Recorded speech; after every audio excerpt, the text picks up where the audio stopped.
In this video, we are deep diving into the must-have features that could make or break the next-gen PlayStation Portal. So stick around to find out what Sony needs to get right to avoid a total failure like the PSVR 2 has been. Now, I've owned this Portal since launch day and I've used it pretty much every day since, and I absolutely love it. But let's get real, it is not perfect. And I see all your comments in the comment section of all my videos saying you wish it did this or you wish it had that. So these are all the improvements that you and me hope to see in the next gen version of the PlayStation Portal. So we all know the primary function of this Portal is to stream games from your PS5, which means the fact that this only has a Wi-Fi 5 chip in it is a bit of a what's going on, Sony? Wi-Fi 6 was already available and Wi-Fi 6E was available when this launched, so it makes you wonder why that wasn't available in this one, and it makes it even more paramount that the new Portal, whenever that launches, has the latest and greatest Wi-Fi chip available, whether that be Wi-Fi 6E, Wi-Fi 7, or even something further on. Why does it need that? Well, I've done a little bit of research, and if we have Wi-Fi 6 or 7, it will offer faster speeds, increased capacity, and lower latency. These are all essential features so we have a flawless gaming experience when streaming our games. And let's get real, if we have the top tier wireless technology in a streaming device, it kind of makes sense because it is a streaming device, and that should avoid the need for all these hints, tips and hacks to get the Portal to work the way you want it to work straight out the box, instead of having to, plug in your PS5 via Ethernet cable or change the Wi-Fi band so this device is the only thing running on the 5 GHz band.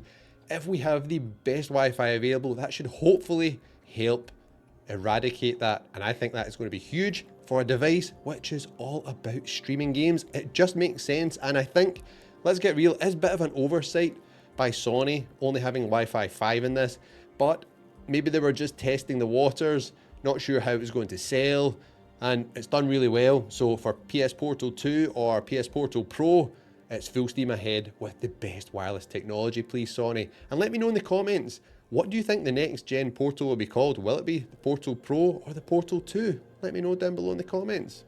The next one is a big one for me, and one I think could roll out to the PlayStation Portal we have right now, never mind the Portal 2 or Portal Pro, and that is support for cloud game streaming. That would be massive. Think about it. Not even needing a PlayStation 5, just streaming games straight from the cloud with your PS Plus account, that would be massive. And this is not a pipe dream, trust me, because Hideki Nishino, who is the new co-CEO of Sony Computer Entertainment, has spoken about this in an interview with a Japanese website called AV Watch, and he mentioned that there's not a lot of technical difference between streaming from your console versus streaming from the cloud. The only difference is the location of the servers. So there's no technical reason why the Portal could not do this. He just says in this interview that they are wanting to get this implemented correctly. So it's a great experience and not just a tick box exercise. So take that with a pinch of salt or whatever you think about that. But that means it could happen, and I would love to see that. I think that would open the doors for the Portal to so many more people and for a lot more on the go gaming, as connecting to your home Wi-Fi and to your Portal to your PlayStation has a lot of things to line up properly. But if you just need a connection and it's taking it from the cloud, that could be a lot easier, and it means a lot of people would maybe buy this who don't actually have a PlayStation 5. So I think that would be really, really good. Makes it a lot more portable, a lot more user-friendly for on-the-go gaming, and PlayStation 5 console can already stream games from the cloud, so let's see that happen on the PlayStation Portal, PlayStation Portal 2, PlayStation Portal Next Gen. I would love to see that. Let me know if you think that would be a good update for the Portal we have right now, because I think a lot of people would be all over that. Plus, this is not a new thing for Sony. Remember back in the day before PlayStation Plus changed from just online gaming and free games into this tiered service it is now, we had PlayStation Now, which was basically kind of their version of Game Pass back then, and it had a ton of games you could stream straight from the cloud. Supposedly, they're investing heavily in their streaming infrastructure, so I think this is something we could see very soon on the portal. Fingers crossed. Next up is a hardware upgrade for the next gen PlayStation Portal we would all love to see, and I bet you can all guess what it is. It is an OLED screen. Now, let's get real, I think the LCD screen on this portal we have right now is one of the best ones I've ever seen. Look at it, the colors on it really pop, it's really vibrant, it's not the brightest, so inside it's fine, outside in the sun, obviously you can't see as clear as you'd like, but if we got an OLED screen, that would be bringing the portal up to the gold standard of like portable screen technology right now. All the all the flagship mobile phones have OLED screens. Think about competition as well when this next gen portal launches. It's probably going to be going up against things like the Nintendo Switch 2, if that is even a thing, which I think it is. That's probably, or it might not, that might have an OLED screen. If that has an OLED screen, that would mean this is a step behind. And let's think about, Sony has a history with top tier OLED screens. Can we see something in the background? Yes. This guy right here, like, come on. The PlayStation Vita is years old and had an absolutely top tier OLED screen. Even today in 2024, this thing looks amazing when you hold it in your hands. It does not feel like an ancient device. The vibrant images you get from this screen is absolutely top tier. So it enhances visual quality without having to increase the resolution. OLED screen as well gets superior contrast, deeper blacks, more vibrant colors. Who would not want to see that? And then when you think about the Steam Deck OLED, how well it has been received versus the normal one. I know there's some other upgrades there, but it is a must-have on any next-gen gaming handheld, console, whatever you want to call it. We need a good top-tier OLED screen from Sony in the next portal. And that is a simple upgrade which would make a big difference across any game you're playing on your next gen portal. Now this one would be a big change, but I think the next gen portal should support media apps natively on the device. So I mean, you can actually download and install your Amazon Prime Video, your Netflix, your Apple TV, whatever on your PlayStation portal. Currently, the portal lacks this. You can't do anything like that. It is just a mirror to your PlayStation 5, but it is super restrictive. You can't even stream from the Netflix or the YouTube app on your PlayStation 5 to your PlayStation portal. I really don't know why not.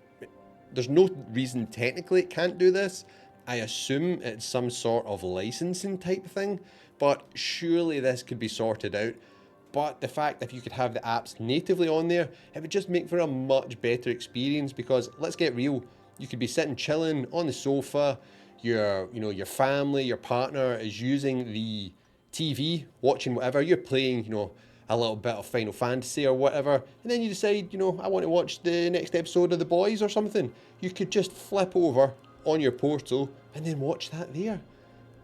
This is like modern day, like, people use devices for multi-purpose, so this is basically an entertainment device. Let's get real. Do your gaming on it, and then also do watching, whatever you want on it. I think this is something really simple, but would make the portal much more appealing to, I guess, everyone than just being a core gaming device. It would then become more of an entertainment device. And with the beautiful screen it already has, and if the next one has an OLED screen, this would be perfect for sitting chilling on the sofa, catching up on your latest program, on the latest sports highlights on YouTube, watching pure PSX videos on YouTube. Make sure you subscribe if you've not already. But yeah, I think this is great, just broadening the portal's appeal beyond gaming. Makes sense to me. Let me know what you think in the comments. Here's why the next PlayStation Portal should include Bluetooth. And let's get real, I think the first one should have included it as well. Supposedly, this isn't just a software thing. There is no Bluetooth hardware or chip in this, which allows you to connect Bluetooth devices. Because, as we know, Sony's a hardware company, they like to sell their own hardware, and they wanted us to buy the really expensive earbuds and headset that go with this, which actually cost the same or more than the PlayStation Portal, which I think is bonkers. But the absence of Bluetooth is just a no-no for me. The fact that we can't use our own Bluetooth headsets, which we already own, we've invested in, we've picked up because we like them, and the fact we can use them with our PlayStation 5 console, but then you can't use them with your Portal, is just bonkers.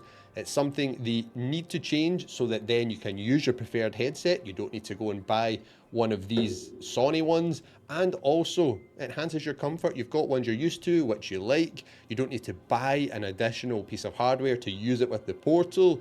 You don't need to use a wired headset, you know, like this, to plug into your Portal in an increasingly wireless world. So it just makes sense. You get consistency across your devices. You can use the same headset on your PS5, on your Portal, and also it saves you money in your bank balance. This is a big one. Make it happen, Sony. And let me know if you've picked up any of the new Pulse Explorer earbuds or anything like that, or if you're just going wired, or if you're using any of the hacks which I've discussed in a previous video, which you can check out on the channel. I'll leave a link down below. Another hardware update I'd love to see on the next gen Portal would be Hall effect joysticks. What does this mean? Well, it means Hall effect joysticks use magnets and electrical conductors, which means there's a reduced possibility of wear and stick drift due to no contact between the components, which means your joysticks will last a lot longer and you'll have no stick drift, just like we've said. This should be happening. This is much more commonplace in a lot of other handhelds, including the Abxylute here, which is absolutely fantastic. And there'll be a review dropping next week about this on the channel. So make sure you subscribe and stay tuned for that one. And as we know, stick drift has been a problem on DualSense controllers. So anything we can do to avoid that on a $200 device, which you can't replace the sticks on, would be a big plus. Or give us the option to replace the sticks like you can on the DualSense Edge controller. Let me know which you would prefer. Would you prefer Hall effect joysticks or replaceable joysticks, or both? Let me know in the comments. Now, I don't know how they would do this next one, but I need your help in the comments to try and figure this out. But I would love to see the ability to play any physical games you own on your PlayStation Portal. Now, hear me out. You're going to say, Murray, you can play physical games as long as the disc is in your PlayStation 5. I know, but that can get quite annoying, and I love buying physical games. I always think you should support physical media, as I think an all digital future is bad for the gaming industry as a whole and for you and me as consumers. But what about if when you bought a physical game, you also got some form of code or token on your PlayStation 5 which allowed you to play the digital version on your Portal? Now, this would make it so much easier if, like me, your PlayStation is in a different room or a different part of your house where you usually use your Portal. It saves you having to get up and go over or go to another room or another part of your house to change this. Change the disc, I mean. I would love this because quite often I'm playing my PlayStation Portal in a completely different location from my PlayStation 5, not even in the same building. So it would be fantastic if I could have the option to have download tokens for these which were only accessible via the Portal. So I could still flick between my favorite PlayStation 5 or PlayStation 4 physical games I own on the Portal. It could mean I can't play them digitally on the PlayStation 5. Like when it's just via the TV, that's fine, but via the Portal, allow me to play them. That would be fantastic. I don't know how they would do this. All you smart people out there in YouTube land could tell me in the comments. Maybe we could figure this out, and maybe somebody at Sony could see this and they could implement this for us. Great success. One thing that the PlayStation Portal missed, which I think they should have included, and the next gen one definitely should, is a carrying case. Because Sony still, all these months later, we're nearly 9 months after release, they still don't even offer an official carrying case, which is wild. So imagine if we got one with your PlayStation Portal when you purchased it, so it could be kept safe from day one. It makes sense. I know third-party companies have filled the gap and there's tons of good accessories you can buy, but let's get real. Look at this amazing carrying case, which comes with this Abxylute console. How perfect is that? Why can we not get something like this, an official Sony branded one? That would be amazing. Just like this. By the way, if you want to pick one of these up for yourself, I'll leave affiliate links down below in the description to an amazing deal and discount on these very cool little consoles, or stay tuned for next week's review. It just makes sense to me, and especially if the next gen Portal gets Wi-Fi 6 or Wi-Fi 7, or even connectivity to, PlayStation Plus via cloud streaming, people are going to be taking their Portal out and about from the house even more, so it's even more crucial that the device gets a protective carry case. And like I said, there is still no official carrying case, or not even an official charging dock to sit your Portal on when it's in the house. All these things would be great for protecting it from, accidental bumps, scrapes, drops, sun damage, you name it. You are going to want to get these devices in your life right now if you do have a current gen Portal, which you can find out about the best accessories available right now in this next video on screen.